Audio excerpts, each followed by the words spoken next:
In the year 1348, after the fruitful incarnation of the Son of God, the most beautiful of Italian cities, noble Florence, was attacked by deadly plague. It started in the east, either through the influence of the heavenly bodies or because God's just anger with our wicked deeds sent it as a punishment to mortal men, and in a few years killed an innumerable quantity of people, ceaselessly passing from place to place. It extended its miserable length over the west. Against this plague, all human wisdom and foresight were vain. Orders had been given to cleanse the city of filth. The entry of any sick person was forbidden. Much advice was given for keeping healthy. At the same time, humble supplications were made to God by pious persons in processions and otherwise. And yet, in the beginning of the spring of the year mentioned, its horrible results began to appear, and in a miraculous manner. The symptoms were not the same as in the East, where a gush of blood from the nose was the plain sign of an inevitable death. But it began both in men and women with certain swellings in the groin or under the armpit.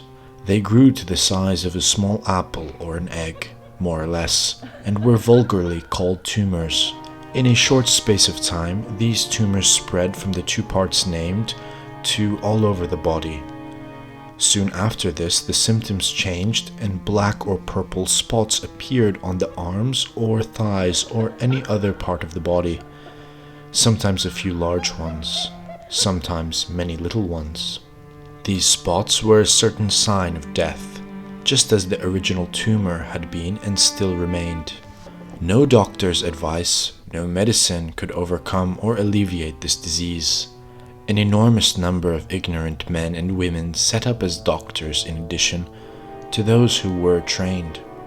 Either the disease was such that no treatment was possible, or the doctors were so ignorant that they did not know what caused it, and consequently could not administer the proper remedy. In any case, very few recovered. Most people died within about 3 days of the appearance of the tumors described above, most of them without any fever or other symptoms. The violence of this disease was such that the sick communicated to the healthy who came near them, just as a fire catches anything dry or oily near it. And it even went further. To speak or to go near the sick brought infection and a common death to the living, and, moreover, to touch the clothes or anything else the sick had touched or worn gave the disease to the person touching. Some thought that moderate living and the avoidance of all superfluity would preserve them from the epidemic. They formed small communities, living entirely separate from everybody else. They shut themselves up in houses where there were no sick, eating the finest food and drinking the best wine very temperately, avoiding all excess, allowing no news or discussion of death and sickness, and passing the time in music and such like pleasures. Others, though, just the opposite.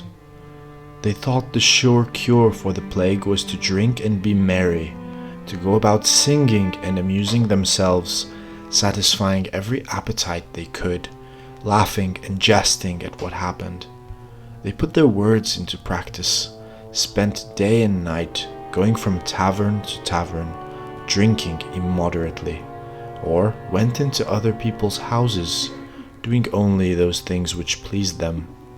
This they could easily do because everyone felt doomed and had abandoned his property, so that most houses became common property, and any stranger who went in made use of them as if he had owned them.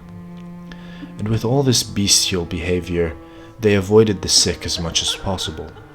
In the suffering and misery of our city, the authority of human and divine laws almost disappeared, for, like other men, the ministers and the executors of the laws were all dead or sick or shut up with their families, so that no duties were carried out.